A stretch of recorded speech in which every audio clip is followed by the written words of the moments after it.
Muy buenas tardes. Bienvenidos a la sesión de una conferencia más del Museo de Jade de la Cultura Precolombina del Instituto Nacional de Seguros.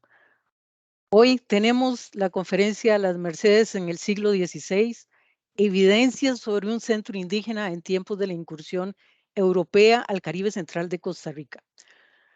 Nos indica el arqueólogo Ricardo Vázquez Leiva que Las Mercedes I, en el Caribe central de Costa Rica, es un sitio arqueológico con destacados vestigios de construcciones arquitectónicas, múltiples hallazgos de artefactos para coleccionismo, además de primer registro escrito y gráfico que remontan del siglo o finales del siglo XIX.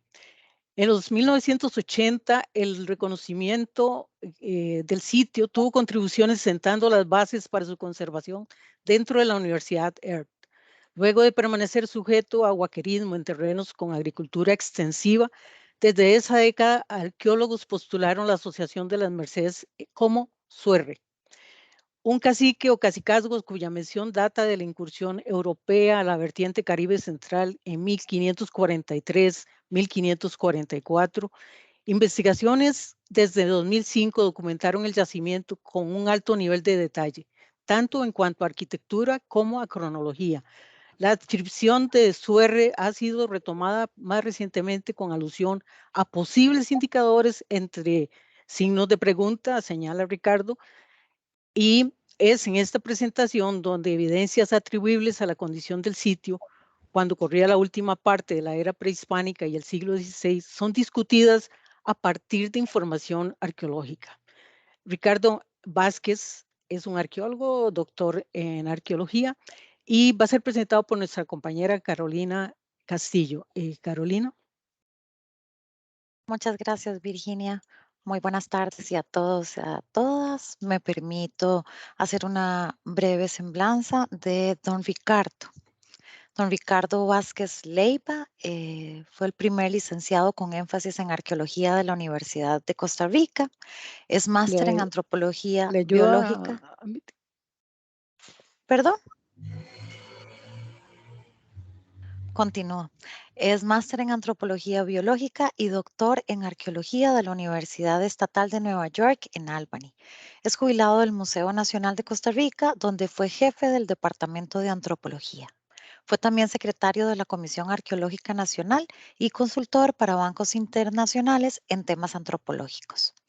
Ha dirigido investigaciones en el Valle del Guarco, Bahía Culebra, Turrialba y la Línea Vieja en Limón, y ha colaborado también con las autoridades judiciales en el ámbito de la arqueología forense. Don Ricardo tiene una larga experiencia en análisis de osteología humana y prácticas funerarias.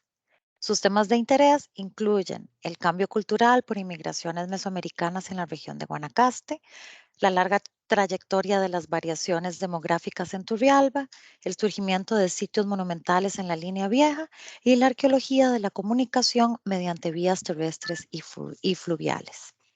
Como práctica docente, ha impartido cursos en la Universidad de Costa Rica y en la de SUNY en Albany. Tuvo a cargo trabajos específicos en contextos del contacto con los españoles, además de arqueología histórica en Turrialba, San Ramón, la Catedral Metropolitana de San José y la Isla del Coco. Les doy la bienvenida a todos y a todas y les dejo ahora en manos de don Ricardo. Bienvenido, don Ricardo. Muchísimas gracias. Bueno, es un gusto compartir con ustedes y les agradezco a todos los que asistieron o verán la grabación de la presentación. Esta vez les traigo este tema de las Mercedes en el siglo XVI. La idea es valorar lo que los arqueólogos llamamos el periodo de desocupación o el momento de desocupación de un sitio. Por lógica lineal, ese momento de desocupación, por algunos datos que tenemos, sugieren que ocurrió en el siglo XVI. Entonces, o por lo menos, muchos de los fenómenos se fueron precipitando desde siglos antes del siglo XVI o poco antes del siglo XVI o básicamente tuvieron culminación en el siglo XVI. Entonces, el hecho es que no podemos asegurar del todo que lo que vamos a hablar haya ocurrido en el siglo XVI precisamente, pero sí creemos que los datos reflejan la condición del sitio en el siglo XVI. Entonces, no sé si lo hice un poco enredado, pero esa es la idea general. El sitio de las Mercedes se encuentra en la parte central del Caribe costarricense, de lo que sería la parte atlántica o Caribe. Y el sitio está básicamente de espaldas a lo que sería el volcán Turrialba. O sea, está en una zona que no es la planicie fluvial baja, pero tampoco es exactamente el pie de monte del volcán. Lo que le da una situación privilegiada en cierta forma, principalmente como una zona de comunicación, una especie de corredor natural. En esta zona, como pueden ver en la diapositiva, se han desarrollado varios estudios regionales, ¿verdad? O estudios en varias regiones, donde esos estudios se han enfocado en sitios con alta monumentalidad, similares a la que presenta las Mercedes. Es de recordar que la alta monumentalidad en Costa Rica no es en términos de tamaño, volumen, tamaño de construcción, energía de construcción, comparable a la que se puede o sea registrado para Mesoamérica o Sudamérica. Sin embargo, en esta parte del istmo centroamericano es el tipo de sitio que hemos identificado que mayor arquitectura compleja muestra, ¿verdad? En este caso están estos tres ejemplos: Nuevo Corinto, trabajado por la Universidad de Costa Rica, y Guayabo por la Universidad de Costa Rica, y Las Mercedes, que es un trabajo dirigido por el Museo Nacional. Estos tres grandes sitios son equidistantes, están aproximadamente a 25 kilómetros uno del otro, pero en diferentes pisos altitudinales. Las Mercedes, alrededor de 900 metros sobre el nivel del mar; Nuevo Corinto, 220, y Guayabo, 1120 metros sobre el nivel del mar. Los antecedentes del sitio en cuanto a investigación, en cuanto a trabajos en cuanto a los contextos arqueológicos, o sea, en cuanto a trabajos que tuvieron que ver con la arqueología del sitio, se remontan más o menos a 1880 o algunos años después, con excavaciones promovidas por Minor Keith, que era un empresario norteamericano que estuvo involucrado en la construcción del ferrocarril en esa zona. Realmente, antes de eso, la comunicación a esa zona prácticamente era muy, muy difícil. En 1896 se dieron las primeras excavaciones documentadas por el investigador sueco Carl Hartman, que derivaron en un libro publicado en 1901 que realmente llevó a reconocimiento internacional al sitio de las Mercedes. Entre 1916 y 1917 hubieron excavaciones principalmente en cementerios por parte del arqueólogo Alanson Skinner, promovidas por la Fundación Hay. En 1959 se tiene información publicada de una visita exploratoria por parte de Doris Stone, que hizo un reconocimiento del sitio en ese año. En 1984 ocurrieron inspecciones por parte del Museo Nacional a raíz de noticias sobre una onda de saqueo, de guaquerismo en el sitio. En 1987 hubo un cartografiado dentro de la plantación bananera, era el último ciclo bananero del terreno, y ya las plantaciones básicamente estaban quedando, habían quedado ya sin uso, estaban quedando en desuso en ese momento. Y se tiene una cartografía esquemática de hallazgos dentro de la plantación bananera.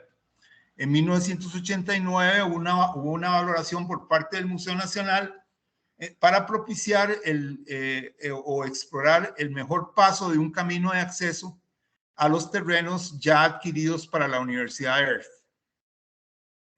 Y luego de eso, entre el 2004 y el 2018, hubieron un desarrollo de un proyecto multianual con diferentes tipos de colaboradores, con diferentes tipos de alianzas estratégicas entre el Museo Nacional, universidades e inclusive la empresa privada. Las Mercedes tiene un contexto geográfico inmediato muy interesante que tiene que valorarse con respecto a la red fluvial, o por lo menos vamos a hacer ese énfasis aquí.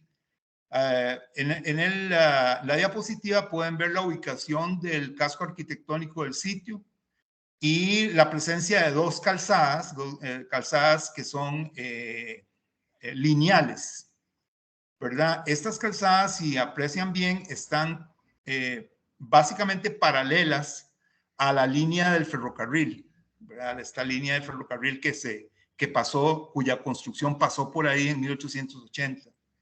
Y eso es, en cierta forma, una prueba práctica de que el terreno donde se asienta el sitro es parte de un corredor natural con topografía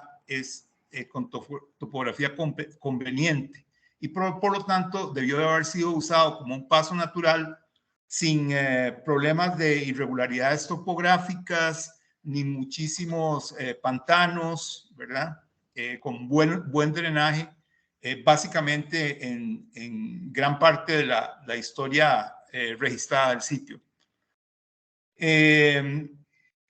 A partir de los trabajos del 2004 se ubicaron dos calzadas, las dos calzadas que se desconocían, cuya existencia se desconocía antes. Y las calzadas tienen aproximadamente 2 kilómetros de extensión en dirección lo que sería suroeste y en dirección noreste. Las calzadas concluyen en dos vías fluviales, el río Iroquois, ¿verdad?, que es un vocablo probablemente derivado de alguna relación con Norteamérica, con los indígenas del noreste de los Estados Unidos y la parte sureste de Canadá. Y toda la red fluvial en realidad descarga en el río Parismina, que queda a unos kilómetros del sitio. Ahí lo pueden ver la ubicación del río. Esta es la condición, la foto ilustra la condición en que se ha hallado la calzada. La calzada se ha hallado desde una condición muy prístina, muy estructurada, en muy buen estado, hasta con muchísima alteración, ¿verdad? Donde lo que encontramos es básicamente el desacomodo de las piedras del pavimento. Aún peor son ciertos sectores del terreno donde la calzada básicamente ha desaparecido porque ha sido desmontada para usar la piedra, o ha sido totalmente alterada por ejemplo, trabajos de reforestación, por ejemplo. Entonces la calzada está prácticamente borrada. Sin embargo, el seguimiento en el terreno ha permitido ubicarla con aproximadamente en promedio de 7 metros de ancho. Esta es una foto del río. Les voy a pasar anteriormente. Pueden ver el río que se llama el río Dos Novillos. Río Dos Novillos es el único río que la calzada cruza. O sea, pasa sobre él, digámoslo, o hay un vado en el cual lo cruza, o pudo haber un puente colgante en época del florecimiento del sitio arquitectónico. Y ¿cómo se llama? Es el lugar donde hubo el aprovisionamiento de materia prima para la construcción de la arquitectura del sitio. En las fotos se observa la parte más extrema de ambas calzadas, digamos la calzada que llamamos Pocora, que termina en una plaza cuadrangular, con 2 entradas y posteriormente ya no hay calzada, ¿verdad? La exploración fue negativa en cuanto a presencia de una vía empedrada. Y por el otro lado, básicamente en la margen del río Iroquois, hallamos una escalinata que también representa el punto final, digamos, de la calzada Iroquois. Eso es una observación un poco más amplia, digamos, del contexto regional. En este contexto, como parte del proyecto, dirigimos la exploración de algunos sitios con arquitectura que habían sido nombrados en la literatura. Entonces, observen ustedes la posición más céntrica de las Mercedes, como les dije, paralela a la línea del ferrocarril, y la existencia de otros sitios a diferentes escalas de monumentalidad, básicamente en este mismo eje que compartió el ferrocarril, ¿verdad? Se pueden ver las poblaciones modernas de Guásimo, la población de Pocora y Siquirres, ¿verdad? Pero estos sitios tienen también calzadas que representan vías de acceso inmediato a los cascos arquitectónicos. Entonces, debieron de haber caminos en tierra que seguían básicamente el eje principal, ¿verdad? O los varios ejes de derivación para comunicarlo a los sitios. Sin embargo, las calzadas no eran completas entre un sitio y otro. O sea, no estaban presentes en toda la longitud de distancia entre un sitio y otro, sino básicamente como vías formalizadas de acceso a los cascos arquitectónicos. Toda esta zona que llamamos línea vieja, realmente empezó a ser abierta a partir de la construcción del ferrocarril. Lo que conocemos de anterior o pre-ferrocarril es bastante poco. Probablemente algunos desarrollos de tipo ganadero, la apertura del bosque, de un bosque húmedo muy exuberante para desarrollar pastos para ganado. Quizá eso empezó así por algunas toponimias y algunas pistas con las que se cuenta. Pero fue el ferrocarril el que realmente dio acceso y empezó a abrir una banda en la cual se empezaron a establecer desarrollos de tipo agrícola y principalmente desarrollos de tipo bananero. Estos desarrollos fueron básicamente hallando los sitios y siendo estos los sitios más conspicuos por la arquitectura de piedra del río, fueron bastante impactados desde ese momento y continuaron siendo impactados hasta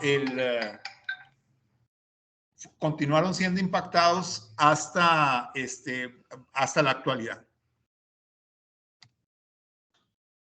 En varios de estos hallazgos de sitios, ¿verdad? O ubicaciones de sitios arqueológicos, básicamente el primero o el único para el cual se tiene una noción de cuándo ocurrió es básicamente las Mercedes, ¿verdad? ¿Por qué? Porque creemos que el ferrocarril cruzó por el sitio o muy cerca del sitio o básicamente en la esfera del sitio en 1880. De ahí se fueron formando colecciones, básicamente promovidas como les dije, por la figura de Minor Keith, ¿verdad? Que fue uno de los fundadores de la United Fruit Company. En este caso, estamos viendo una muestra de artefactos que está actualmente exhibida en el Museo de Historia Natural de Nueva York, ¿verdad? El Museo Americano de Historia Natural, y pueden ver los artefactos que están numerados provienen de las Mercedes. O sea, se cree que en la colección total de Keith, que alcanzó a 16,000 artefactos, a contemplar 16,000 artefactos, 10,000 de ellos provienen de la zona de las Mercedes. Algunos de esos artefactos, en este caso, son trabajos de escultórica muy sobresaliente. Algunos de ellos lápidas de piedra que son similares a la descripción durante el viaje de Colón, en el cuarto viaje de Colón, ¿verdad? En este caso de piedra, que probablemente eran exhibidores para la capilla ardiente de personajes importantes que estuvieran expuestos los restos mortuorios. Y otras cosas interesantes. Observen, voy a llamar su atención a los artefactos 1 y 7, y van a observar que hay dos figuras que parecen dos personas, o dos hermanos, o dos gemelos, o dos personas muy relacionadas, ¿verdad? Y luego vamos a volver sobre estos dos personajes un poco más con el avance de la charla. El artefacto número 4 es muy interesante también, es un asiento, ¿verdad? Esto es lo que han llamado asientos de poder, ¿verdad? Que eran como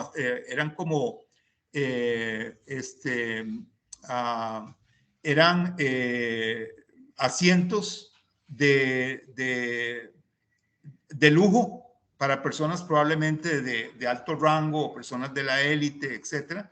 Y básicamente parecen como si fueran un metate, pero se reconoce que fueron asientos porque realmente no están desgastados, ¿verdad? Entonces, esta fue parte importante de la modelería de la élite en estos sitios. Ahora, para hablar de la historia o de la trayectoria profunda del sitio, les muestro aquí un esquema de la secuencia que es usada en el Caribe central de Costa Rica, comparada con una secuencia de periodos establecidos para básicamente la parte sur de América Central. Entonces, en mi opinión, este esquema de periodos se vuelve muy útil, ¿verdad? Porque es un esquema que podemos básicamente usar en todo el país. Y, sin embargo, las fases particulares para el Caribe Central ahí también se presentan en la imagen. Básicamente tenemos evidencias desde por lo menos 1500 años antes de Cristo, llegando hasta el contacto con los europeos.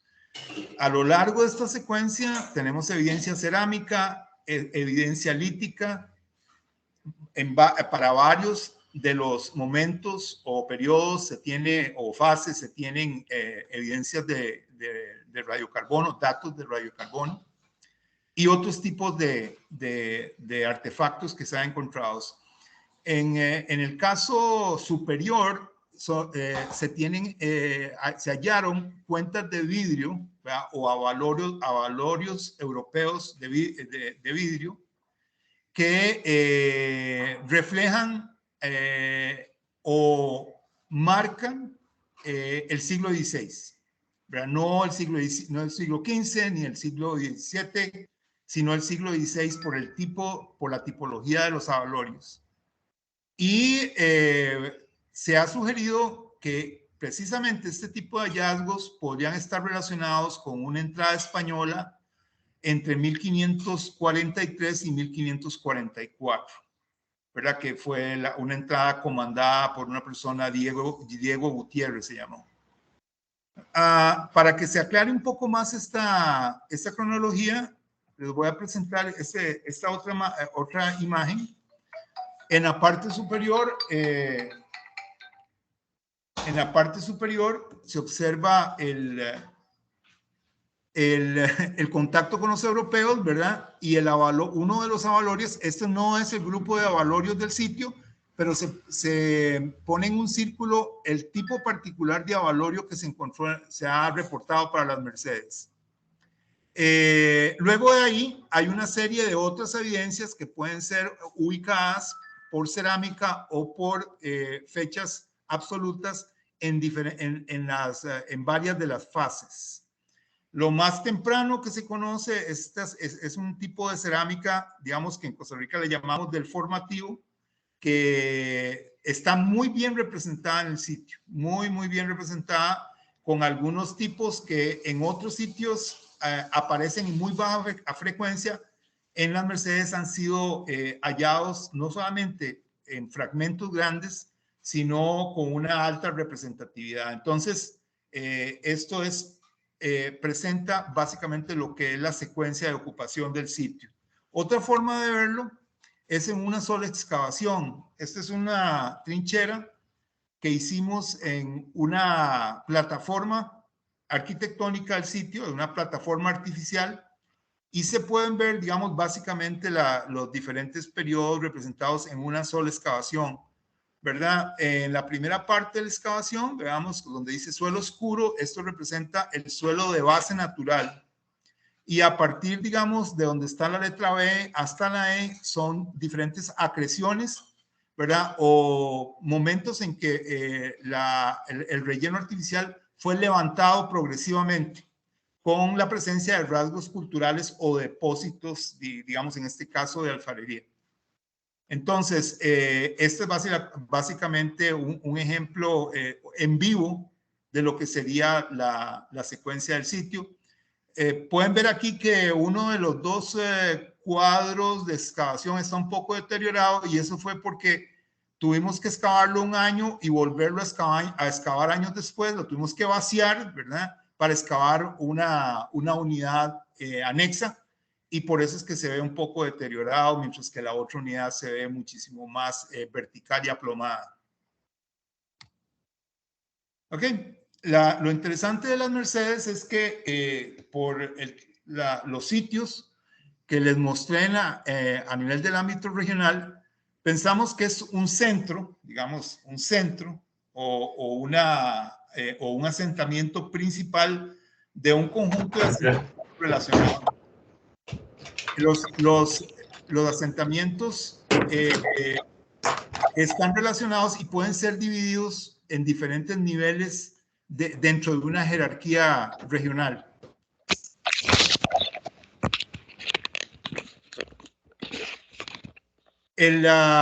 Digamos, en este caso es lo que llamamos una topología que presenta no solamente el ámbito horizontal o geográfico, sino básicamente los diferentes estamentos a nivel de jerarquía social. ¿Verdad? Todo esto evidentemente es un planteamiento teórico, ¿verdad? Y aquí lo que se compara es la situación de las Mercedes como centro de la región de Línea Vieja, en contra de la región de Guayao, que es el sitio Guayao, que es un monumento nacional, que es uno de los pocos sitios que están protegidos en Costa Rica.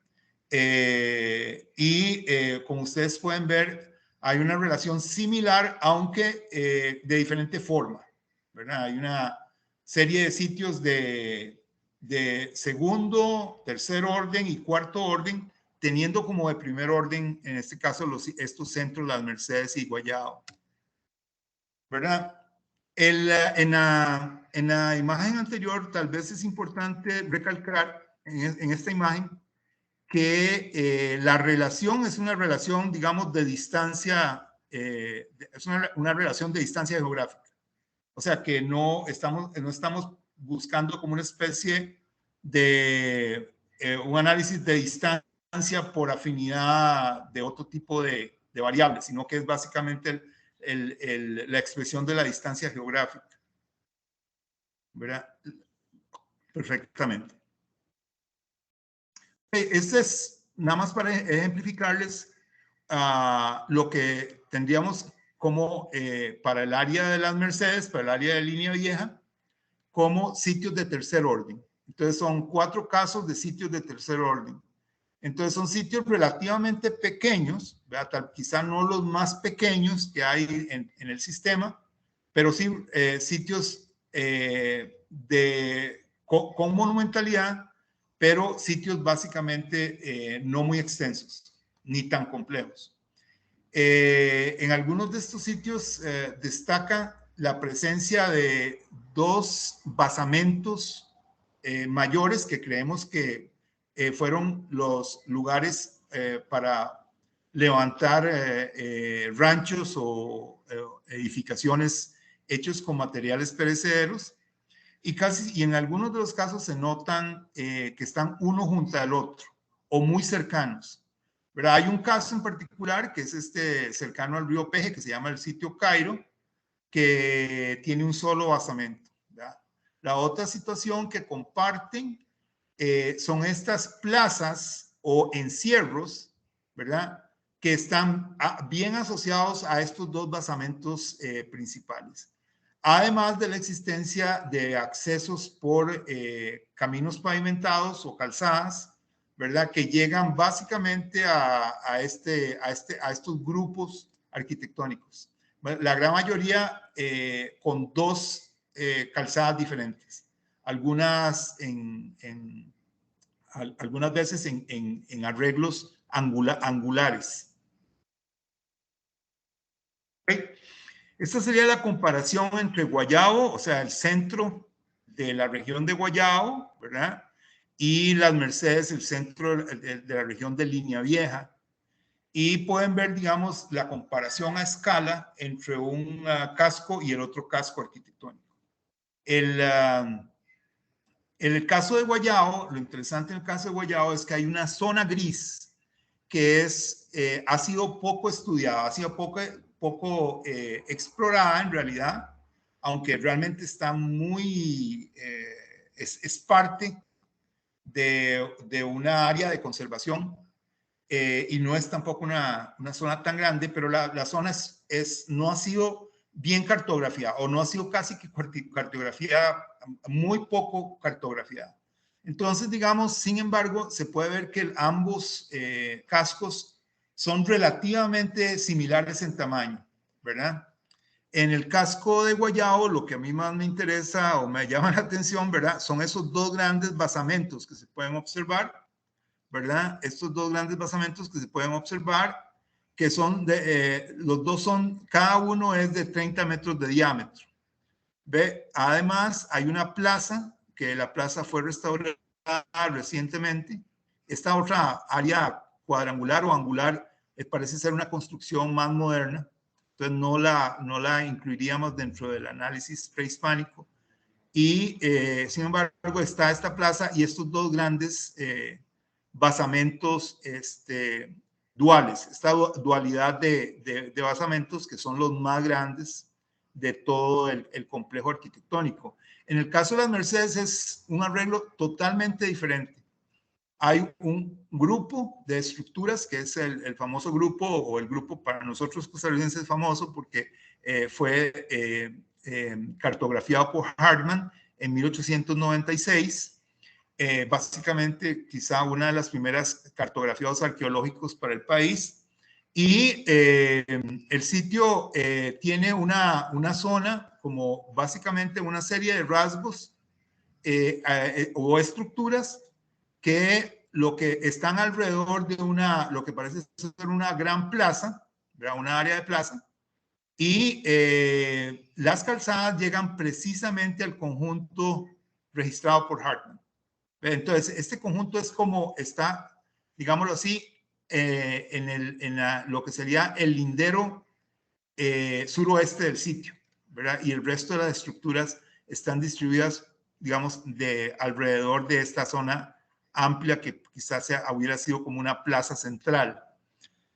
También se tiene, igual que en Guayabo, se tiene una gran área, ¿verdad? Que nosotros le llamamos el Palacio, que nos perdone la gente del área maya, pero le llamamos como el Palacio, ¿verdad? Para tenerla como casi en lista para futuros estudios, que es esta área de aquí, ¿verdad? Que estoy señalando, que es una área bastante grande, ¿verdad? De tal vez 1,5 hectáreas, que toda muestra evidencias de rasgos culturales, principalmente como si hubiera sido una gran plaza empedrada, ¿verdad? Este es el R41, que es el rasgo o configuración que fue excavada y con esta trinchera que les enseñé anteriormente, este R41 que está aquí. Eso, como se vería, el complejo arquitectónico o el casco arquitectónico, digamos, dentro de en su condición actual, dentro de una área de conservación que ha dejado la Universidad Earth, ¿verdad? Esta Universidad Earth tiene 47 kilómetros cuadrados y básicamente muy cerca de su entrada, observen aquí donde está la entrada, perdón, donde está la entrada, digamos, donde se haría ingreso al terreno de la Earth, ¿verdad? Está el sitio arqueológico en una zona que se ha mantenido con vegetación agreste.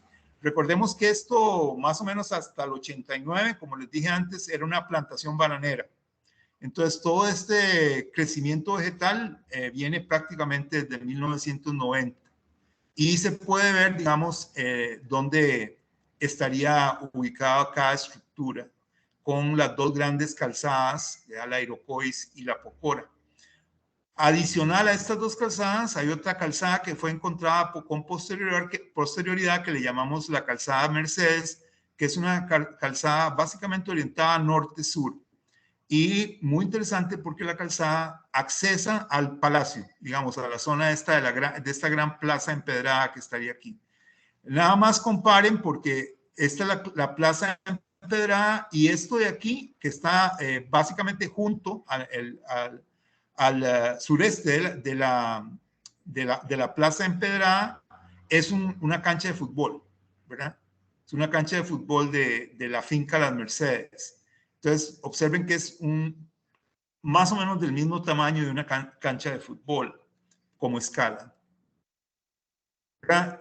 Esta es una cuestión importante y lo incluyo siempre en las charlas porque estaríamos viendo aquí lo que sería el casco arquitectónico que les enseñé y hay dos áreas de sitio arqueológico adicionales, que por el momento les hemos llamado las Mercedes 2 y las Mercedes 3, ¿verdad? Esta área con linderos rojos representa lo que fue la finca Las Mercedes originalmente, o sea, la finca que probablemente, la finca la unidad catastral que visitó Hartman, por ejemplo, ¿verdad? Sabemos que en ese momento el dueño de la finca o la persona que tenía poder de decisión sobre esta finca era Minor Keith, porque Hartman dice que el señor Keith le permitió a él, ¿verdad? Entonces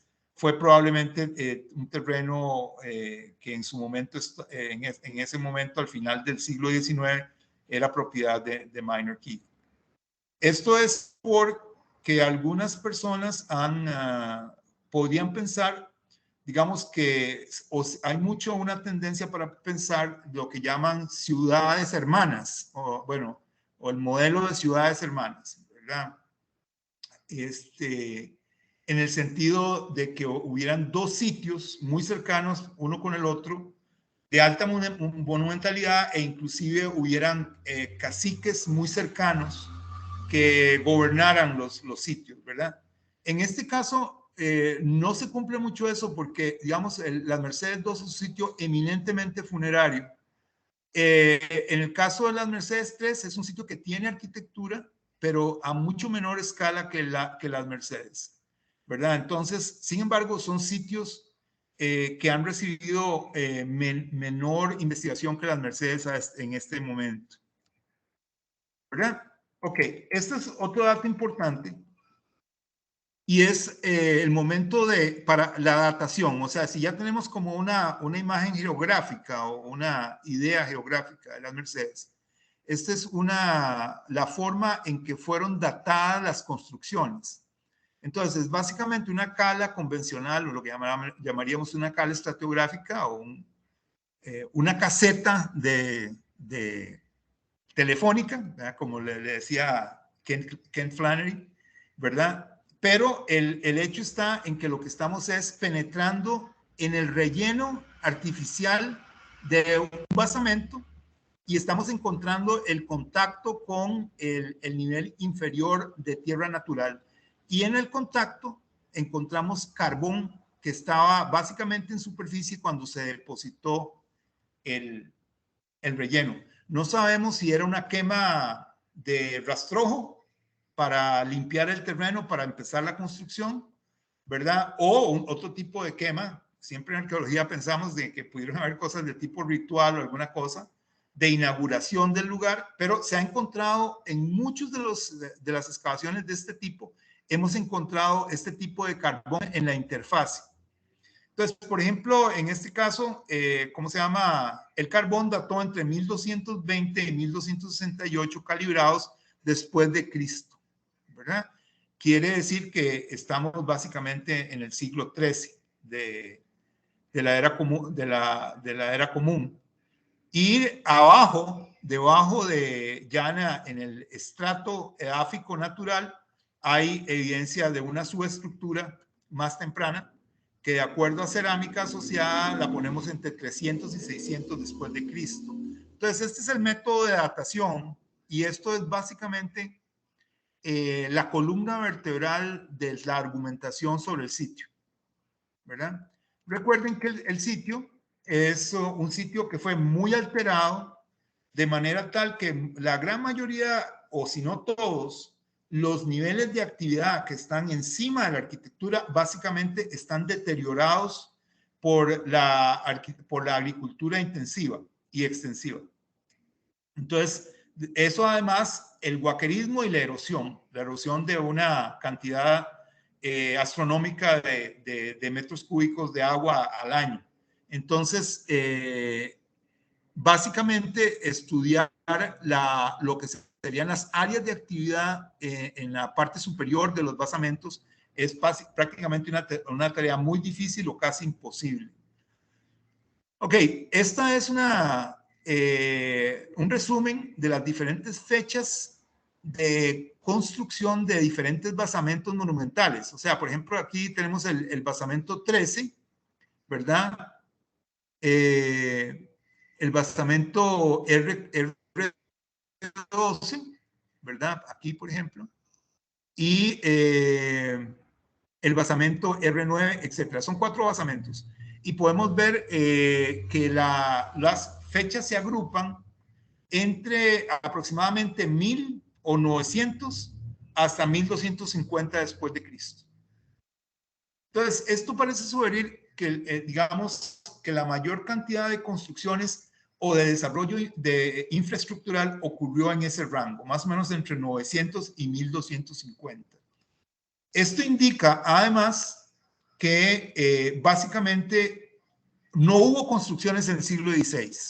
Las construcciones se habían detenido casi 2 siglos antes, ¿verdad? Y aunque el sitio se mantenía ocupado, digamos, no había crecido en términos de su infraestructura. Ahora me dirán, bueno, perfectamente, hay algunos basamentos, por ejemplo, el R41 que también está datado, pero digamos, lo que es el complejo de Hartmann no se ha podido datar, ¿verdad? No hemos tenido la oportunidad, no tuvimos la oportunidad, por lo menos en mi gestión como investigador a cargo del sitio, de poder, digamos, tomar o de poder centrarnos en la datación del complejo principal. Sin embargo, me parece a mí que lo más posible de presumir es que sea también una construcción junto con las calzadas que ocurrió en el rango de 900 a 1250. Ok, evidencias indiscutibles del siglo XVI. Como les dije anteriormente, les adelanté, son estas cuentas que se llaman cuentas del complejo Nueva Cádiz, que es una primera identificación estilística que se da en un sitio en Venezuela, que se llama Nueva Cádiz. Y aquí tenemos 3 muestras diferentes encontrados en sitios arqueológicos bajo trabajos del Museo Nacional y personalmente dirigidos por mi persona. 2 de ellos en Turrialba, ¿verdad? Sin embargo, estos sitios se hallaron guaqueados, o sea, en otras palabras, era un cementerio que fue guaqueado, quedaron restos las estructuras funerarias, de las tumbas, ¿verdad? Pero haciendo como una especie de recolección de superficie, se encontraron se encontraron los avalorios. Por ejemplo, en este caso no es un trabajo que yo dirigí, sino dirigido por un compañero, un colega, Víctor Acuña. En este caso sí fue un trabajo de un proyecto regional que yo dirigí, y en este caso se encontró en el Huaqueo 166 avalorios, más una cuenta de oro, que es en realidad una cuenta laminada, hecha como un cilindro, un pequeño cilindro de esta lámina de oro, que estaba probablemente integrada. Ahora, la cuestión esta de que las cuentas estuvieran en este arreglo en particular, no es una cuestión que responde a datos arqueológicos, ¿verdad? Sino que se pusieron en este tipo de collares o pulseras, una cosa por el estilo, más o menos para tenerlas todas juntas y dar una idea. En este caso, las cuentas sí fueron encontradas en contextos. Se encontraron en esta tumba. La tumba tiene 2 fechas de maíz carbonizado, entre 1450 y 1635. Esto es en San Ramón y es un trabajo muy interesante porque solamente había una tumba, ¿verdad? En todo el lugar que fue estudiado, solamente se encontró esta tumba. Se encontraron restos de 11 individuos adentro, y esta es la variedad de avalorios. La cuenta que se encontró en las Mercedes, la cuenta que da la pauta de ocupación del siglo XVI en las Mercedes, encontrada en la investigación de Hartman en 1896, representa este estilo, en particular dentro del complejo Nueva Cádiz, ¿verdad? Que son estas cuentas tubulares, pero que en sección transversal son cuadradas, son cuadrangulares, ¿verdad? Entonces serían como estas las que se encontraron en las Mercedes. En las Mercedes lo que se encontró fue una sola cuenta quebrada a la mitad, ¿verdad? De más o menos similares a este tipo, que creo que se llaman turquesas o el tipo en particular dentro del complejo Nueva Cádiz. Se llama, disculpen que sea tan lento, pero se llaman cornalina turquesa. Cornalina turquesa. Okay. En el mismo sitio de San Ramón encontramos otras evidencias interesantes dentro de la misma tumba, ¿verdad? Les voy a enseñar la tumba nuevamente, ¿verdad? En este caso encontramos un cascabel de cobre. Estos son 3 tomas de un solo cascabel, y el cascabel indiscutiblemente es un cascabel de la pechera de un caballo, ¿verdad?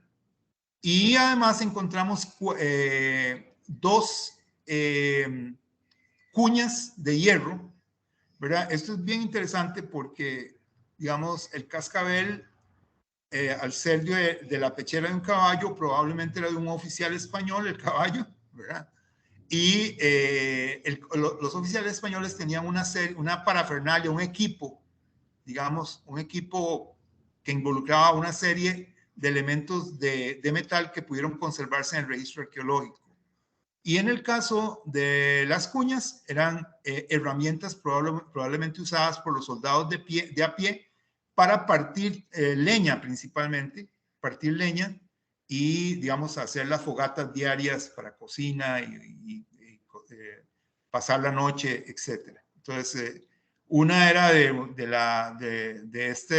estos oficiales y uno de los soldados de a pie, digamos, los artefactos.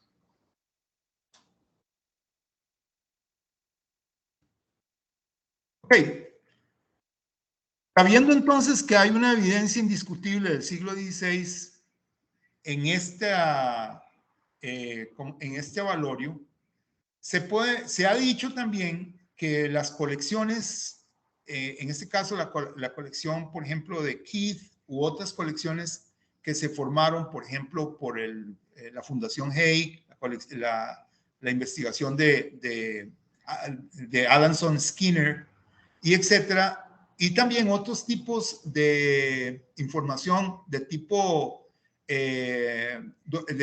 anecdótico, sugieren de que pudieron haber otros artefactos españoles de metal, por ejemplo, láminas de metal, láminas de hierro, ¿verdad? Cosas de cobre, etcétera. Digamos que pudieron ser también, digamos, del siglo XIX y ser una industria de ultramar, ¿verdad? O sea, haber sido traídos de Europa o el estilo, o haber sido fabricados por españoles.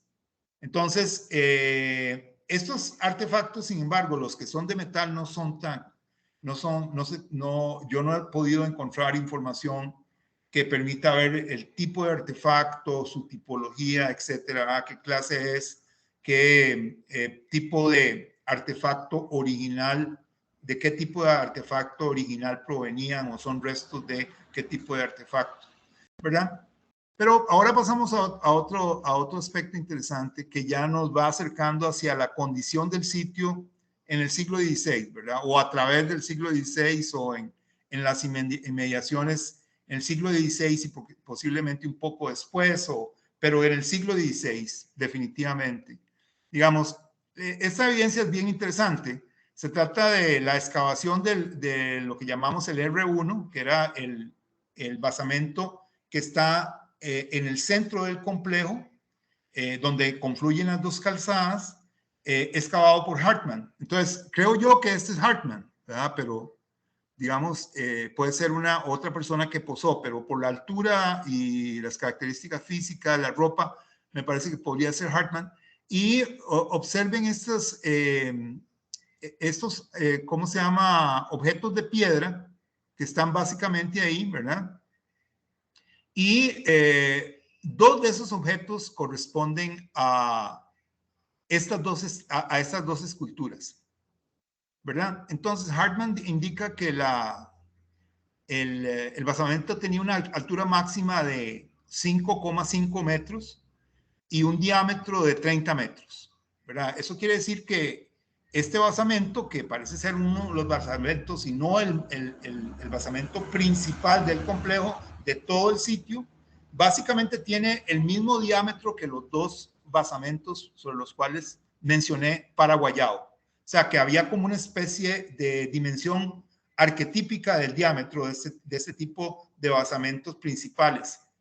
Entonces, perfecto. Y lo que indica Hartmann es que se encuentran básicamente sobre la superficie o en superficie, se encuentran cuatro esculturas, ¿verdad? Perdón, 3 esculturas. Y posteriormente, excavando en el talud, ¿verdad? O lo que sería como, digamos, el material de derrubio, que por erosión se deslizó hacia el borde de la plataforma o del basamento, se encontró otra de las grandes estatuas, que son estas dos, ¿verdad? Las otras dos son esculturas también de tamaño real, ¿verdad? De tamaño natural, pero diferentes. Y están estos dos personajes, ¿verdad? Que me traen a mí a la memoria a las dos decoraciones de aquellas lápidas que les mencioné, donde están estos dos personajes muy parecidos entre sí, ¿verdad? Como de quizá gemelos o hermanos, ¿verdad? Que están también en las lápidas. Ok, esta parte de aquí se puede ver donde hay una especie de remoción de tierra que probablemente fue hecha por Hartmann también. Y lo interesante es que Hartmann en esta parte, ¿verdad? Al borde superior del basamento encuentra 2 pedestales de piedra.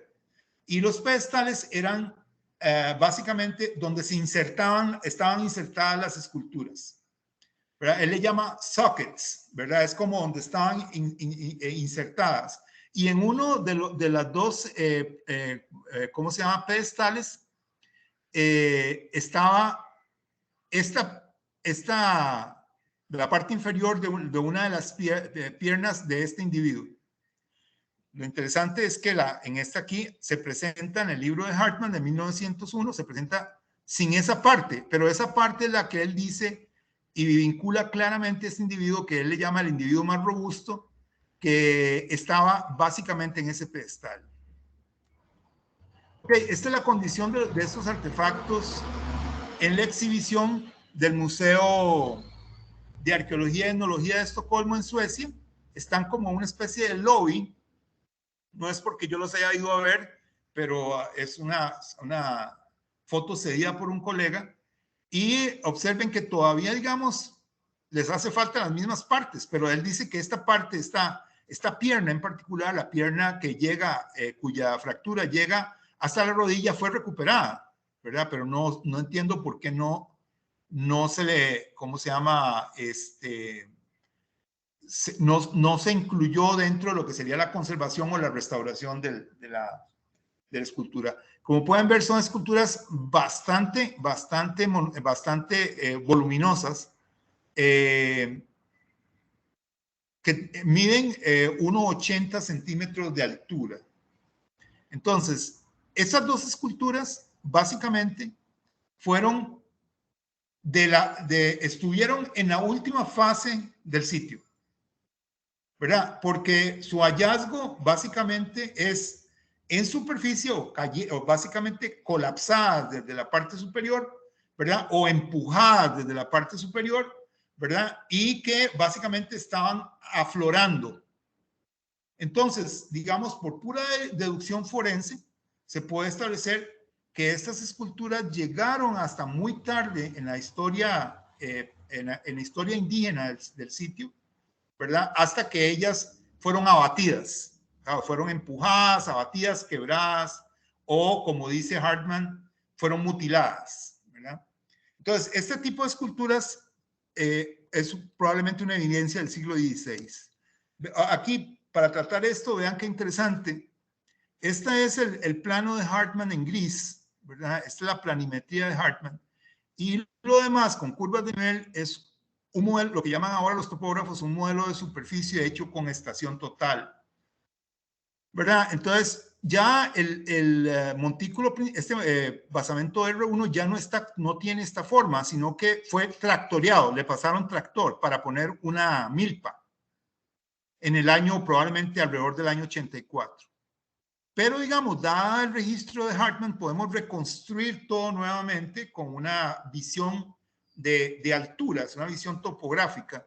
Y aquí observen también, delatamos un pequeño, como decimos en Costa Rica, un zafis o un pequeño error de Hartman, porque observen dónde está el brazo, este brazo, digamos, de estos muros largos, y está aproximadamente 10 centímetros desplazado en el dibujo de Hartman. Pero bueno, ese es un pequeño error que o sea, todos cometemos en arqueología. El asunto está en que además de la ubicación del R1, en la investigación que desarrollamos más recientemente, encontramos un estanque reflector, ¿verdad? Es un estanque que estuvo al pie del basamento, ¿verdad? Y está claramente evidenciado por una zona húmeda, más húmeda, ¿verdad? Que está justo a la par del basamento. Luego, los lados, las partes laterales, por ejemplo, aquí en esta trinchera que se observa aquí, son pavimentos que están inclinados. Entonces, de manera tal de que la lluvia corría hacia el estanque, ¿verdad? Además de eso, encontramos otra serie de evidencias que sugieren que el estanque fue hecho de manera impermeable, ¿verdad? En cuanto a las partes laterales. Sin embargo, ustedes pueden ver aquí que esa es una de las partes laterales donde está la trinchera, ¿verdad? Que es totalmente hecha como un estanque con paredes de piedra, ¿verdad? Esta es la ubicación de las dos estatuas, como ellas debieron de haber estado viéndose al estanque, ¿verdad? Hartman dice que estaban viendo hacia el este, ¿verdad? O sea, estaban viendo hacia la salida del sol. Sin embargo, digamos, en realidad ellas no están viendo hacia el este, están viendo hacia al sureste, ¿verdad? Pero bueno, muy interesante, y vemos que serían esculturas que estuvieron erguidas casi hasta el final de la ocupación indígena del sitio. Ok, estas son algunas interpretaciones, digamos, o modelos que se han usado para lo que sería el rancho, los ranchos que estaban encima de estos basamentos circulares de 30 metros, ¿verdad? Una primera propuesta es que fueran triangulares como al estilo de los ranchos de los Bribris en Talamanca, ¿verdad? Esto es una foto, una foto tomada del basamento principal de Guayabo, ¿verdad? Eso se llama fotorrealística, es una fotorrealística de ese basamento con esta proposición. Otra proposición es que fuera más o menos como este otro tipo de basamento que se llama un Yutsini de los Cabécares, que es el otro grupo talamanqueño.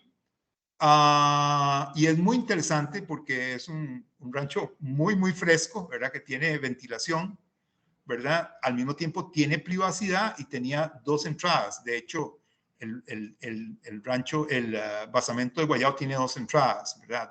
Dos accesos. Y esta es la otra tercera propuesta, que es bien interesante porque es una construcción vista en 1544, en realidad, ¿verdad? Aquí hay un error, creo que esto es 1565, ¿verdad? Esto de aquí es Benzoni 1965, y básicamente se supone que era un asentamiento muy cercano a las Mercedes. Ha sido propuesto así. Recientemente hay una publicación que indica la posibilidad de que las Mercedes fuera como el sitio central de la región de Suerre, del asentamiento cacical principal de Suerre.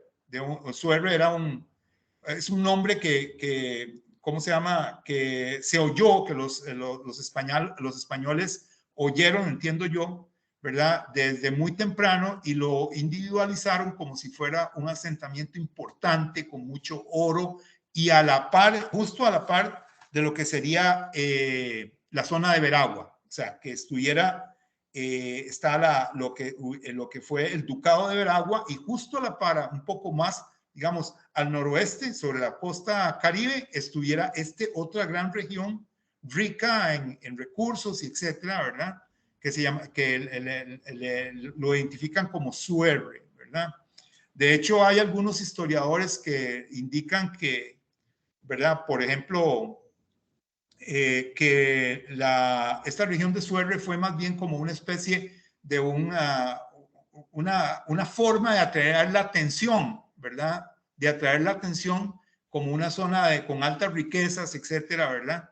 Que estuviera, digamos, básicamente, digamos, vecina a Veragua, ¿verdad? Pero bueno, esta construcción es muy interesante porque Benzoni la describe como ovalada, ¿verdad?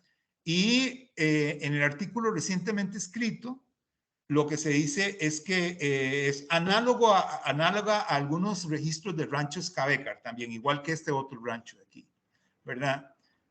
Lo que pasa es que en las Mercedes no hay basamentos ovalados, ¿ok? Ahora, no se está diciendo que el asentamiento donde se vio se registró esa estructura fuera las Mercedes propiamente, pero digamos, lo que sí podemos decir es que en todas las planimetrías, en toda la exploración que hemos hecho cuidadosa de los perímetros de las construcciones, ninguna es ovalada, ¿verdad? Entonces, pero es una posibilidad, ¿verdad? Aunque, digamos, no calzaría con los basamentos más altos de 30 metros de diámetro circulares. Ok, esta es una cuestión muy interesante sobre la estatuaria de las Mercedes. Todos estos serían objetos o artefactos esculturas de las Mercedes, ¿verdad? En este caso es un grupo que está en el Museo de Historia Natural de Nueva York, en Manhattan, y este de aquí sería una escultura que está en en el cercano Museo de Brooklyn, ¿verdad? También en la ciudad de Nueva York. El asunto está en que está este artefacto muy interesante que parece tener cierta similitud o evocar a los chacmules mesoamericanos, ¿verdad? O sea, que son individuos en posición reclinada y con una cuenca en el abdomen o el pecho.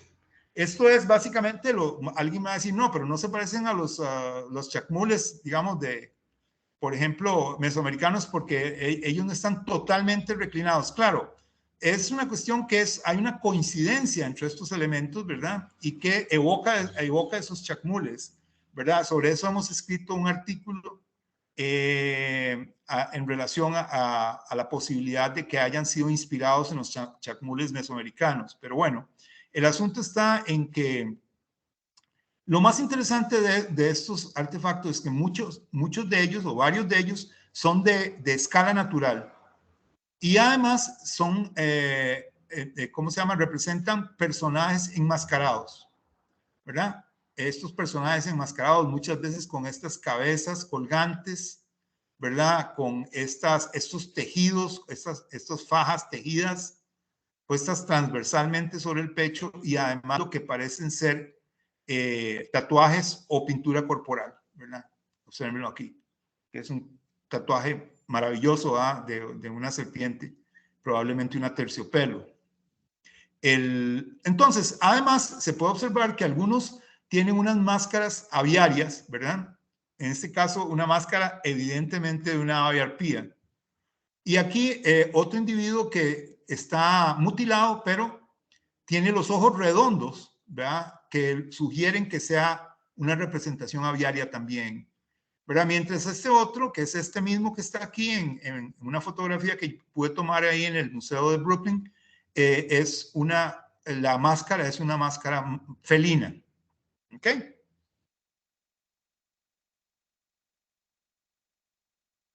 Ok, el sitio básicamente estaba lleno de esculturas y muchas de ellas esculturas públicas, o sea, exhibidas, esculturas que estaban erguidas en diferentes ubicaciones de la arquitectura, ¿verdad? Ese es un primer mapa que hicimos en el año 2005 y observe la cantidad de artefactos de piedra que encontramos, ¿verdad? Entre ellos herramientas o esculturas, ¿verdad? Pero esto es simplemente una parte muy pequeña del todo, porque tenemos información oral de que habían personas que llegaban todos los años o cada 6 meses al año a recoger fragmentos de esculturas. Entonces llegaban con un carretillo, con un carretón, con una carreta y llenaban la carreta con todos los fragmentos de esculturas que encontraban. Y eso pasó a lo largo de décadas.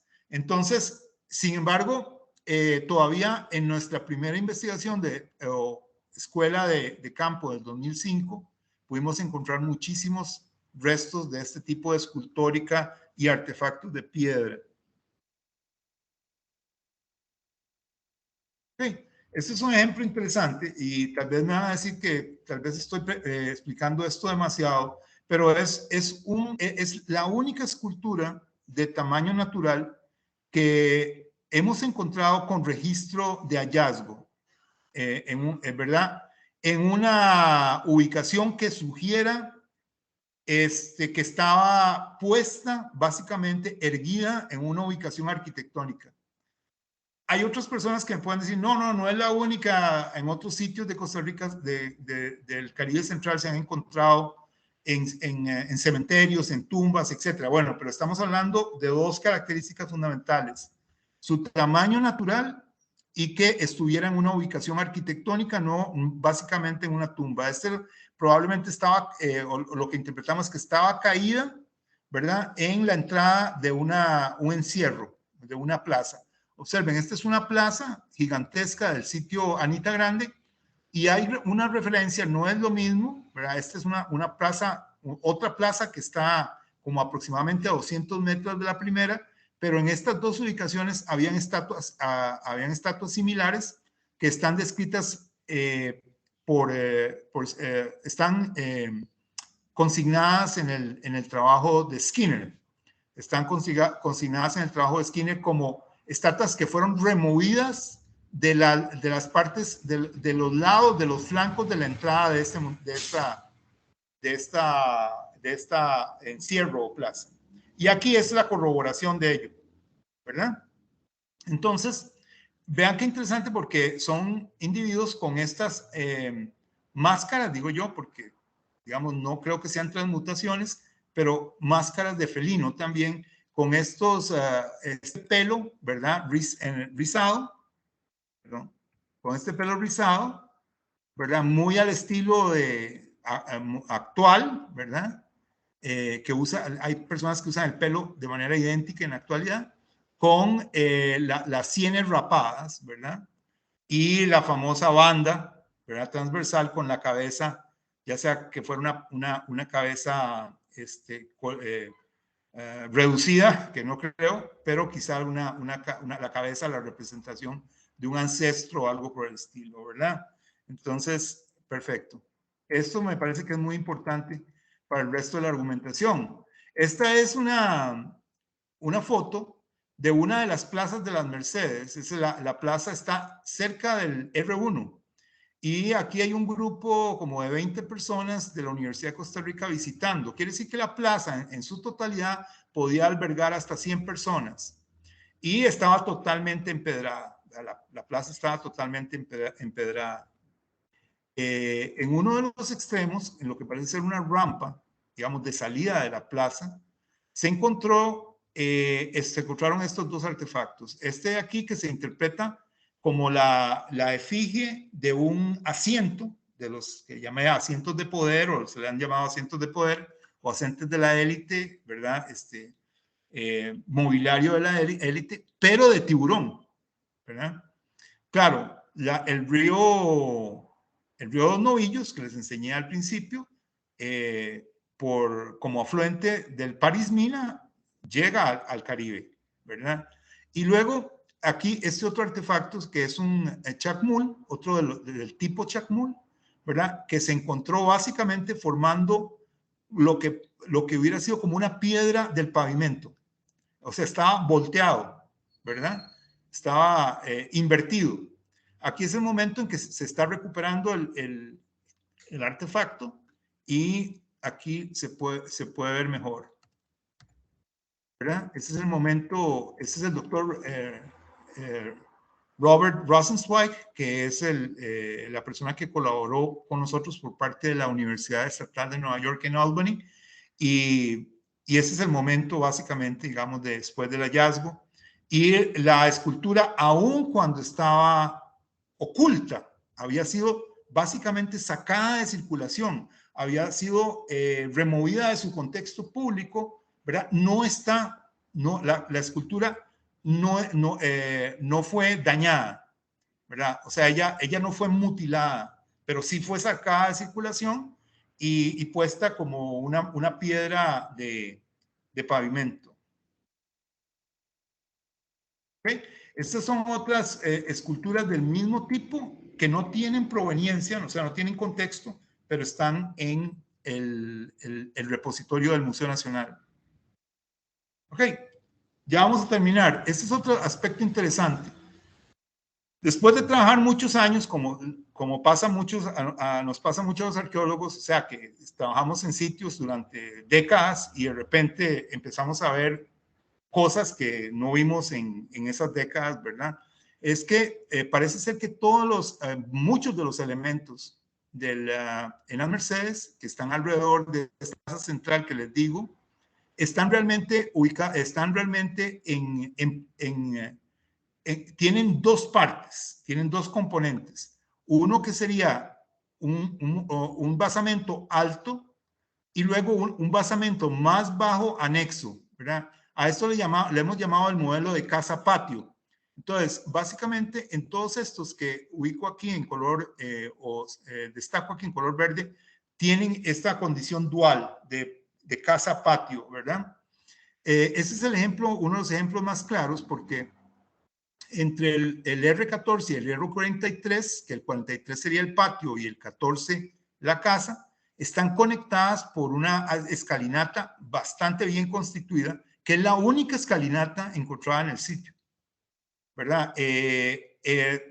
No, tanto en las Mercedes como en otros sitios, los elementos de acceso a los basamentos altos eran rampas. Diferente, por ejemplo, ustedes me pueden decir, pero no es en Guayao son escalinatas, es verdad. En Guayao cuesta ver una rampa. En las Mercedes eran rampas, ¿verdad? Y lo que cuesta ver es una escalinata, en este caso, como esta que conecta el 14 con el 43. ¿Verdad? Esa es otra imagen del 43, ¿verdad? Con dos entradas. Y tiene esta parte como circular y esta otra parte de silueta compuesta. Y este es uno de los, digamos, casetillas de teléfono que hicimos y otra al lado. En este caso está junto al muro. El interés es encontrar el muro. Pero lo que encontramos fue un basurero del rasgo, ¿verdad? Un basurero claramente indicado por carbón, artefactos carbonizados, desechados de arcilla, restos de maíz, etcétera, ¿verdad? Y entre los restos que llegaron al basurero estaba este artefacto, que es una vasija de un tipo muy particular que se llama San Miguel Galleta, que es de la zona de Gran Chiriquí, o sea, que es un artefacto importado. Esto que fuera importado no nos asombró tanto porque habíamos encontrado, digamos, docenas de fragmentos de cerámica importada del noroeste y noroeste de Costa Rica y Pacífico de Nicaragua, lo que se llama Gran Nicoya. Pero esto, digamos, no estaba también reportado para Guayao, pero aquí observen casi la gran cantidad de artefactos, gran cantidad de fragmentos de un solo artefacto de esto. Y se dató por Hollín, adherido, y dio 1270 entre 1270 y 1295 calibrados. Esto quiere decir que estaba en la época, justamente en la época, digamos, del tope de construcciones, ¿verdad? El tope de construcciones, donde a partir de la cual, a partir de ese momento, como la mitad del siglo XIII, no hay más construcciones, ¿verdad? Entonces, es bien interesante estos hallazgos, ¿verdad? Ok, ahora volvemos al mapita de las zonas verdes y observen, en todas estas, donde hay puntos, hay lugares marcados con X, todos son cementerios alterados. O sea que lo que probablemente se inició como un patio o una casa fue tomada a lo largo del tiempo y por una área de enterramiento. Esto es bastante complicado porque está sujeto a un juego de inferencias. Puede ser que sean casas que quedaron desocupadas y se llenaron con tumbas, o fueron casas y patios que se usaron para cementerios y continuó la vida cotidiana en estas áreas, ¿verdad? Vean aquí, por ejemplo, en la otra foto que les enseñé, se puede ver una cantidad de tierra, de tumbas que están saqueadas, pero una intacta, ¿verdad? Probablemente de un niño de unos 3 años, ¿verdad? Entonces, y está en esta zona de aquí, que es el patio, recuerdan, del rasgo 43. En los demás, hay todavía restos o están totalmente obliterados. O sea, son lugares donde muy probablemente hubieron cementerios de este tipo y básicamente los huaqueros básicamente los exterminaron, ¿verdad? Entonces, ese es el asunto. Esta área aquí es muy interesante. Recuerden que esta es lo que llamamos el palacio. Este otro rasgo es un rasgo que quedó totalmente destruido por el huaquerismo. Lo llamamos el rasgo K. En este rasgo K, digamos, creo yo es donde pongo el basamiento dual del R1. O sea, que ustedes me decían, bueno, pero si es como Guayabo, en Guayabo están estos dos grandes, ¿verdad? ¿Dónde está el otro grande en las Mercedes? Pues yo propongo que sea este. Lo que pasa es que está tan guaqueado, en mi opinión, es que había un cementerio más temprano debajo del relleno artificial. Entonces los guaqueros, digamos, básicamente excavaron cosas que estaban relativamente superficiales en el relleno o estaban en el relleno y luego profundizaron por debajo del relleno. Okay. Este es otro caso muy interesante. Observen que esta es la tercera calzada, que llamamos la calzada Mercedes, que llega a esta plataforma del bambusal, que es la que llamamos coloquialmente, le llamamos el palacio. Y esta fue descubierta recientemente. Nadie sospechaba su existencia. Pero la calzada cruza y bloquea la calzada Pocora, ¿verdad? Entonces, observen aquí en esta foto, esta es básicamente la franja pavimentada de la calzada, donde está cortando la calzada Pocora, ¿verdad? Además, un poco más adelante, hacia el centro del sitio, muy cerca de la R41, ¿verdad? Que ya les expliqué, está un bloqueo, otro bloqueo de la calzada, ¿verdad? Que está entre estas convergencias de quebradas, ¿ok? Observen, aquí está ese bloqueo. Ese sería el eje de la calzada Pocora, ¿verdad? Que ya antes había sido interrumpido por la calzada Mercedes.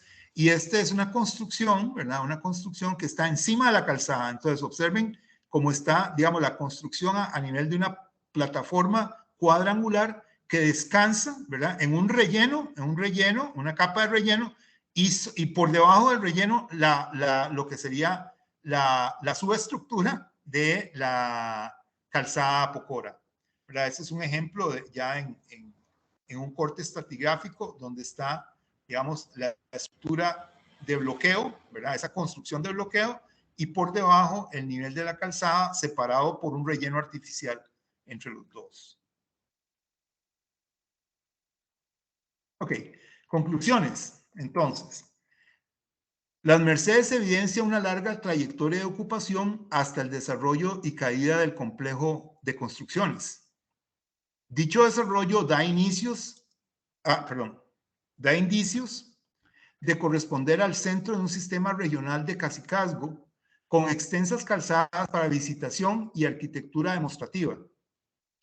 El declive constructivo y otros factores indican importante evolución del sitio entre los siglos XIII y XVI, sin crecimiento de la infraestructura monumental. El fuero cacical y la visitación ceremonial pudieron mantenerse, pero con saturación funeraria que quizá cambió el uso original de muchas estructuras. Escultórica de tamaño natural muestra personajes importantes, guerreros y uso ceremonial de figuras reclinadas tipo chacmul. Aquí le falta una O, es chacmul con doble O. Muchas de las grandes figuras en piedra fueron abatidas, mutiladas o retiradas de la visita pública. Dicho tratamiento final del arte público fue adverso al simbolismo que prevaleció en el orden cacical del sitio, ¿verdad? Ay, disculpen. En el orden cacical del sitio, el vigor político y demográfico parece haber decaído desde finales, Dios mío. Si fuera una pistola, ay, bueno.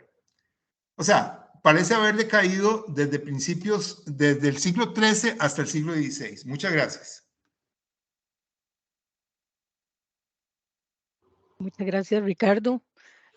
Siempre un placer, un honor tenerlo usted como conferencista en el Museo del Jade y de la Cultura Precolombina del Instituto Nacional de Seguros. Vamos a hacer el pase a Carolina Pérez a ver si tenemos alguna consulta, algún comentario para ir cerrando entonces la transmisión. Muy bien, pero que tiene también un guardameta de muy alto nivel como... Buenas tardes. Sí, tenemos acá unas consultas y comentarios. Primero nos dicen, Daniel, buenas tardes. Entonces, basamentos y montículos son lo mismo. Bueno, de hecho, el término montículo, en mi opinión, es inadecuado. Porque un montículo es, por ejemplo, una construcción que se ve mucho, por ejemplo, se ha visto en Norteamérica, en otras partes. De hecho, hay algunos pequeños montículos en las Mercedes que son casi todos de tierra, ¿verdad? De tierra, y son curvos en la parte de arriba. Son como pequeñas colinas, ¿verdad?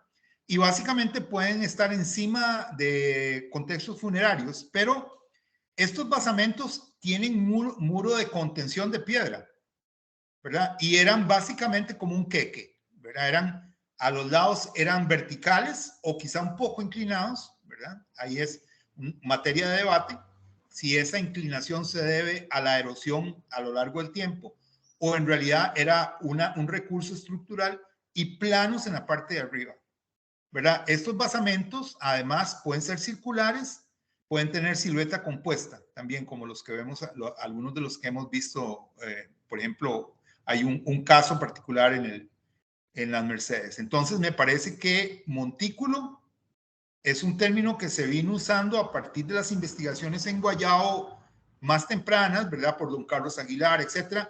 Y era un término, digamos, básicamente un término estándar en ese momento. Se aplicaba a todos este tipo de rasgos, pero a mí en particular me parece que basamento, ¿verdad? En inglés le dicen fundación. Esa fundación, este basamento, era precisamente para ubicar una estructura, una superestructura en la parte superior.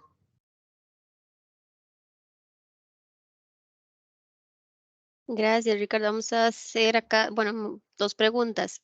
Daniel nos dice, ¿es posible pensar en recuperar las piezas que están en poder de museos extranjeros? Y Emily va por este mismo camino. Dice, mi pregunta es, ¿por qué están estas piezas en esos dos museos? ¿Será posible una repatriación de las piezas? Muchas gracias, excelente charla.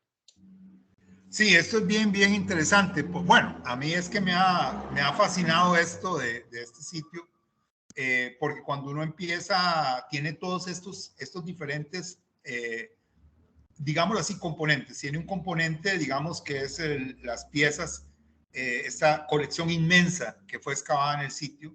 Luego tiene otras colecciones más pequeñas que también fueron excavadas en el sitio. Y básicamente llegamos en el año 2004 o 2005, y básicamente el sitio está muy pateado, ¿verdad? Está muy alterado. Pero entonces, digamos, ¿en qué proporción podemos recontextualizar estas colecciones con datos de campo? Porque, como ustedes vieron, el trabajo, o cuando ustedes lean, ojalá que puedan leer el libro de Hartman, él trabajó en las Mercedes 15 días, ¿verdad? 15 días, 2 semanas, y con muy poca disponibilidad de mano de obra. Había muy poca gente que quería trabajar con él. Entonces, el asunto está en que él dice, al principio dice, un tico, un cubano y un peruano, algo así, ¿verdad? Y yo, éramos el equipo. Y los demás personas, muchas otras personas que les hablé no querían trabajar, no querían trabajar. Recuerden, es una zona de muchísima humedad y alta temperatura, ¿verdad? Entonces, el asunto está en que, digamos, uno de mis sueños es reanalizar las colecciones y hacer triangulaciones con datos de campo sobre el tipo de artefactos que tiene cada uno de estas colecciones, ¿verdad? Y su relación con artefactos importados, con su relación cronológica y su relación estilística. Porque ahora, por ejemplo, yo estoy seguro de la ubicación de las excavaciones de Keith, del grupo de Keith. Keith no llegaba a excavar, ¿verdad? Él tenía, lo que tenía eran personas experimentadas en guaquerismo que tenían su equipo de trabajo, digamos, sus trabajadores, ¿verdad? Entonces, el asunto está en que después de conocer el sitio, caminarlo, revisitarlo, mapearlo, etcétera, porque este sitio es muy difícil de mapear con métodos como, por ejemplo, topográficos de la topografía. Por ejemplo, estación total o teodolito, ¿verdad? sí se pueden poner una red con este tipo de equipo, pero digamos, todo el mapeo tiene que hacerse un poco con mucha vegetación, ¿verdad? Entonces yo lo que uso es una brújula que la recomiendo, se llaman Sunto, y una cinta métrica, y vamos poniendo estacas altas y todo, vamos investigando bien el perímetro de los rasgos y vamos haciendo la planimetría. O así fue como la hicimos, no solamente en este sitio, sino en los otros sitios de la región que les mostré. Entonces, el hecho es que ya han sido repatriadas, creo yo, que en el orden de una cantidad importante de piezas, o artefactos del Museo de Brooklyn. El Museo de Brooklyn las ha repatriado, ¿verdad? Como de una manera, ¿cómo se llama? Por una cuestión básicamente de espacio. Podría ser, lo primero. No sé si en el orden del pensamiento, la intención fue que volvieran a Costa Rica, pero solamente por eso. Pero creo yo que mucho fue por la cuestión de que ellos querían tener una muestra representativa y el resto, digamos, repatriarlo. Entonces, eso es lo de Brooklyn. Lo del Museo de Historia Natural está en el Museo de Historia Natural. Yo he visto esa parte del Museo de Historia Natural. Todo está en excelente condición de almacenamiento, ¿verdad? Y aunque ustedes no lo crean, en el Museo de Historia Natural hay un inventario de los artefactos levantado por un asistente de Keith. Entonces, en esta lista de artefactos con sus características generales y números de identificación que están pintados en los artefactos, se sabe de qué sitio vienen y se sabe cuáles particularmente vienen de las Mercedes. ¿Verdad? Evidentemente, no era que Keith tenía el registro del Museo Nacional, ¿verdad? Pero él podía decir, bueno, viene la estación de Anita Grande o viene, en el caso de las Mercedes, dice, vienen cerca del río Los Novillos o el río Novillos. Entonces, es una cuestión muy interesante porque no es solamente el repatriarla, sino la capacidad que tenemos de darle un mayor contexto arqueológico a las piezas, a una mayor, ¿cómo se llama? Un mayor marco de referencia arqueológico. Entonces, eso es posible.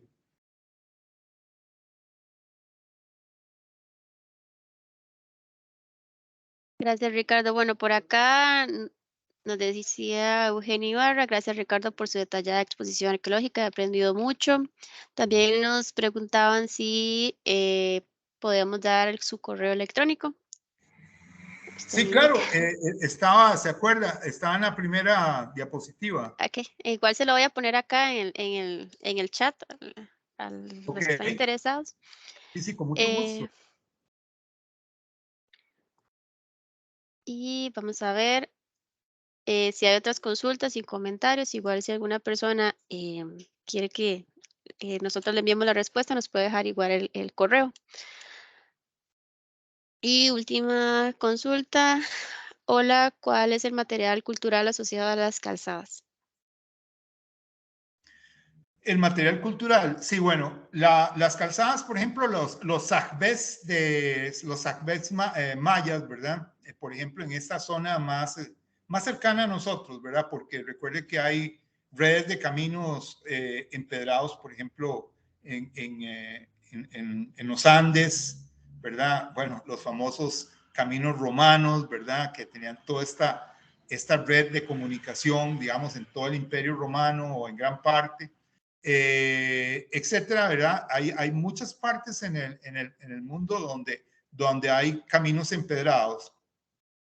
Por ejemplo, lo que se hace es que cuando se tiene una parte con mayor integridad del camino, se excava y se recogen materiales que están directamente, digámoslo así, sobre las piedras o en las junturas entre las piedras, ¿verdad?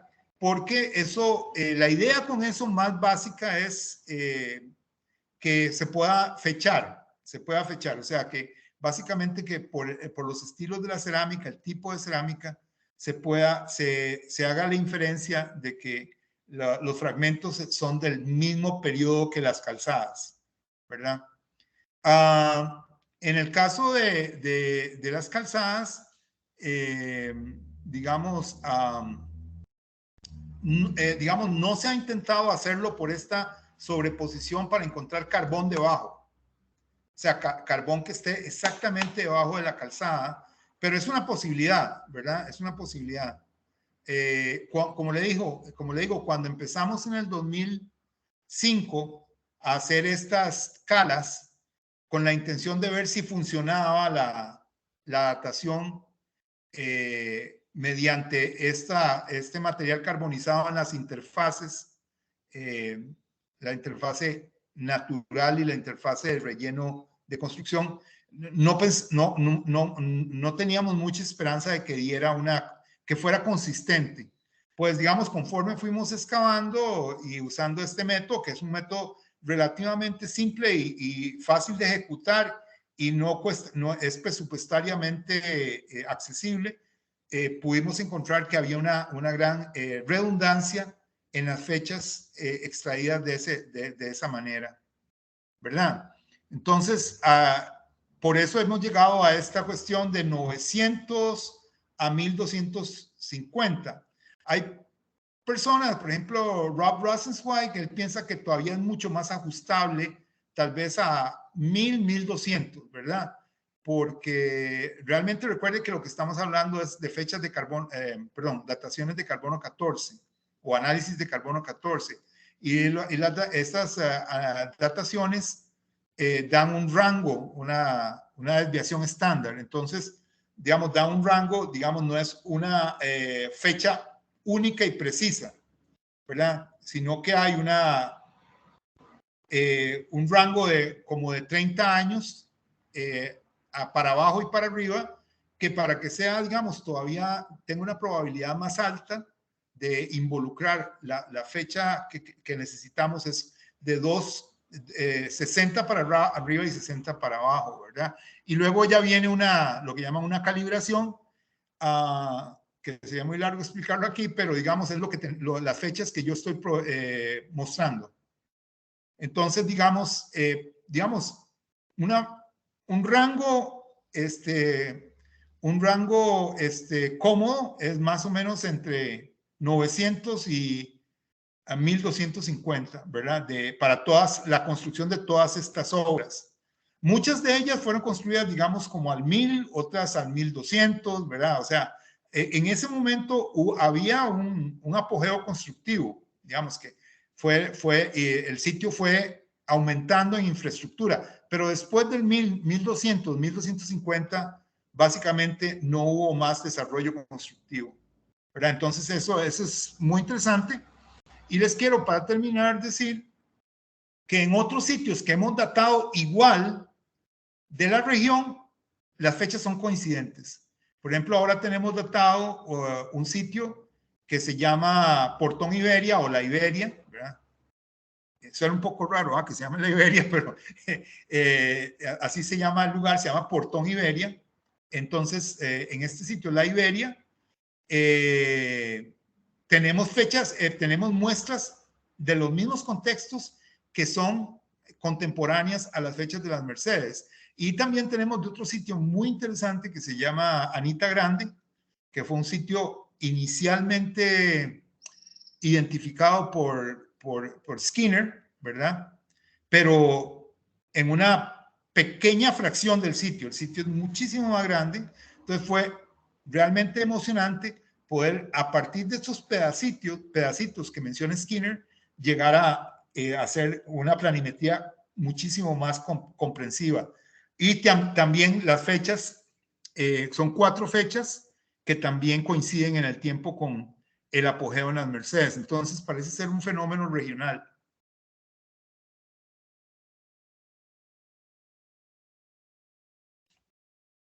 Gracias, Ricardo. Por acá nos dicen que si puede poner la diapositiva del repositorio del Museo Nacional en Pavas.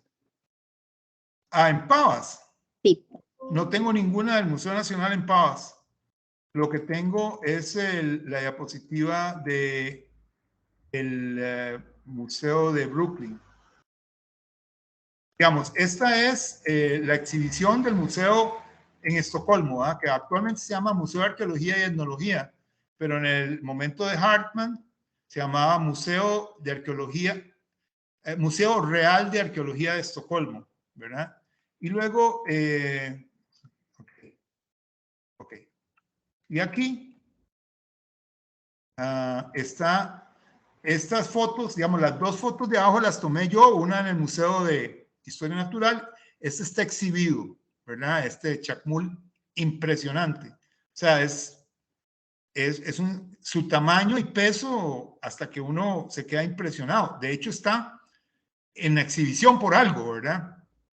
Y luego la otra, este otro individuo con máscara felina, ¿verdad?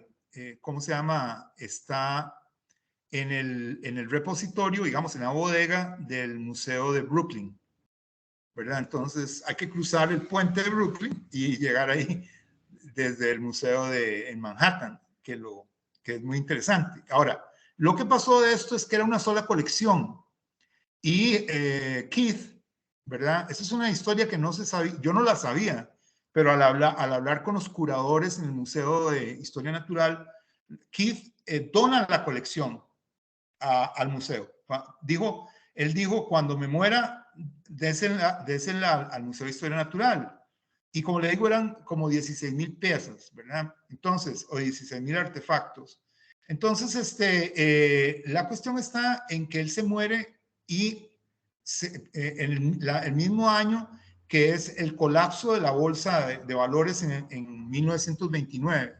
Y básicamente él pierde toda su fortuna, o gran parte de su fortuna, si no toda. Entonces, los familiares, ¿verdad? Eso en inglés le dicen el estate de él, reclaman la colección.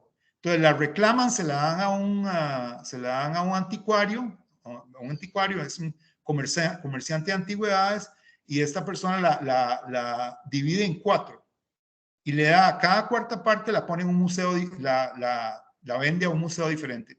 Entonces, hasta donde sabemos, una parte está en estos dos museos y las otras dos partes están en Maryland, en un museo que se llama el Museo del Indio Americano, que se llama Hay Museum, y el otro está en el Museo Nacional de los Estados Unidos, el Smithsonian Institution. Entonces, está en 4 partes.